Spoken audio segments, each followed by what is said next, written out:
Thank you chairman sir. Sir, JNNURM scheme के अंतर्गत केंद्र सरकार और दिल्ली सरकार ने हजारों करोड़ों की लागत से दिल्ली में 52,344 फ्लैट्स गरीबों के लिए 2016 में बनाए। लेकिन सर, आज तक इनमें से दिल्ली सरकार ने सिर्फ 4,871 फ्लैट्स ही गरीबों को आवंटित किए। बाकी सारे घर पड़े पड़े खंडर बन गए।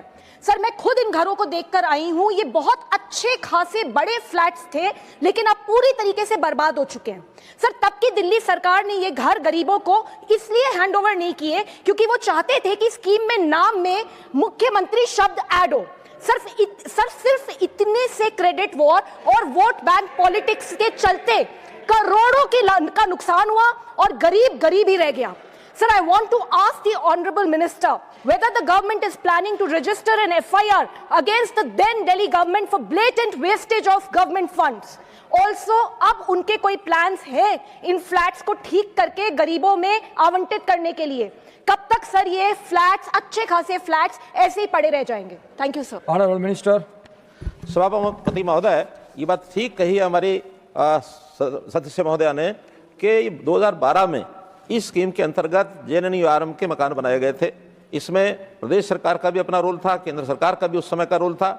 लेकिन मुझे हैरानी है इस बात की कि 2012 के बनने के बाद भी प्रदेश सरकार आखिर 10 साल 12 साल, मुझे ये कहने में थोड़ा संकोच हो रहा है कि हमारी बहन सदस्या उसी पार्टी के साथ, उसी सरकार के साथ शामिल थी, लेकिन आज इनकी भी इच्छा है कि उसकी कोई इंक्वायरी कराई जाए और एक कमेटी बैठा करके जो दोषी लोग हैं उनके खिलाफ कार्रवाई करनी चाहिए। वो मकान पड़े पड़े बिना आवंटन के, और मुझे लगता है शायद 30,000 से भी ऊपर वो मकान आज भी हैं। 48,000 मकान आज भी हैं, और उसमें इतने सालों के बाद वो खंडर भी हो चुके हैं, कई जगह रहने लायक नहीं है। अब उसकी मुरम्मत कराने के लिए दिल्ली सरकार आगे आई है कि जाके जो झुग्गी झोपड़ी के लोग उसमें जाकर रहना चाहते हैं, इस लेवल के बनते हैं, उनको तो वहाँ रखा जाएगा, और जो लिवेबल नहीं है उसकी जांच करा करके उसको तोड़ करके नए सिरे से बनाया जाएगा। बाकी जैसा सुझाव इन्होंने दिया है इस पर विचार करेंगे कि उसके दोषी के खिलाफ कार्रवाई क्या करें। फोर्थ सप्लीमेंट्री, श्रीमान सुभाषिष कुंदिया जी। जय Jagannath. Thank you chairman sir. मैं आपके माध्यम से माननीय मंत्री जी से पूछना चाहता हूं कि उड़ीसा को प्रधानमंत्री आवास योजना में कितने फंड्स एलोकेट किए हुए हैं और उनमें से कितना यूटिलाइजेशन हुआ है? Thank you. Honourable minister.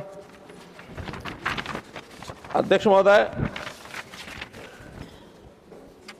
देश भर के अंदर तो मकानों की संख्या जैसे बता गई कि 1,12,000 ऐसे यानी सैंक्शन होने के बाद PMAY 1 में, और उसमें से 90 लाख से ऊपर 1,12 लाख और 90 लाख से ऊपर आवंटित किए जा चुके हैं। लेकिन चूंकि ये प्रश्न इस विषय से जुड़ा हुआ नहीं है, फिर भी जो 3 वर्ष में यानी पिछले 3 वर्षों का आंकड़ा मेरे पास है, स्टेट बताई उड़ीसा के अंदर पिछले 3 वर्ष का अगर मैं इनको हिसाब बता सकता हूँ, चूंकि प्रश्न ही 3 वर्ष का आया था, तो 3 वर्ष के अंदर उड़ीसा में 22-23 में 1,325 मकान, 23-24 में 27,740 मकान, और 24-25 में यही मकान 5,304 मकान, इतने सैंक्शन हुए। कुल आंकड़ा ओडिशा का सैंक्शन हुए 2,23,000 मकान, ग्राउंडेड हुए 1,92,000 मकान, कंस्ट्रक्शन कंप्लीट 1,69,000 मकान, ये सब अप्रोक्सीमेट संख्या। और इसमें इन्वेस्टमेंट भी जो गई है 10,000 करोड़ रुपया का इन्वेस्टमेंट यहाँ सैंक्शन हुआ था, जिसमें सेंट्रल असिस्टेंस वो 3,484 करोड़ रुपए की थी। तो इस प्रकार का उड़ीसा का ये आंकड़े हैं। श्रीमान सतपाल शर्मा जी। चेयरमैन सर, आपके माध्यम से मैं मंत्री जी से जम्मू कश्मीर के विषय में कुछ जानकारी चाहता हूं। जम्मू कश्मीर भी हमारा एक ऐसा क्षेत्र है, यहाँ पर गरीब तबके के लोग भी जो हैं वो बहुत मात्रा में मौजूद हैं। कुछ फिगर्स आपके माध्यम से जो यहाँ पे आपने जैसे उड़ीसा की फिगर्स माननीय मंत्री जी ने पढ़ी हैं, मुझे कुछ ध्यान आया है कि शायद इन फिगर्स में जो जम्मू कश्मीर के संदर्भ में दी गई हैं उसमें कहीं ना कहीं थोड़ी हो सकता है संशोधन करने की आवश्यकता हो। मंत्री जी इस विषय को देखेंगे। लेकिन यहाँ तक प्रश्न मकानों का है और परमानेंट शेल्टर्स का है। 1995 शेल्टर जो है पूरे भारतवर्ष में हैं, लेकिन जम्मू कश्मीर में और वो भी जम्मू में मात्र 2 शेल्टर्स जो है गरीबों के लिए बनाए गए हैं, जबकि हम समझते हैं कि भिखारी भी और गरीब तबके लोग भी होते हैं जिनके लिए शेल्टर्स आवश्यक होते हैं। तो मेरा मानना है कि इस फिगर्स को भी बढ़ाया जाए। और 4 प्रदेश में ऐसे देख रहा था, जम्मू कश्मीर भी हमारी स्टेट थी पहले, अभी यूटी में कन्वर्ट है, लेकिन लगभग 4 प्रदेश ऐसे हैं जिसमें यूपी है, महाराष्ट्र है, गुजरात है, आंध्र प्रदेश है, जिसमें लाख से भी ज़्यादा मकान जो हैं वो बने हैं। लेकिन यहाँ तक 3 साल का प्रश्न है, जम्मू कश्मीर में मात्र 19,375 मकान जो हैं वो बनाए गए हैं। तो माननीय आपके माध्यम से मंत्री जी से मैं चाहूँगा कि जम्मू कश्मीर के विषय में जो जानकारी आपकी फिगर्स में रखी गई है उसको कृपया एक्सप्लेन करें। बहुत बहुत धन्यवाद। Honourable minister.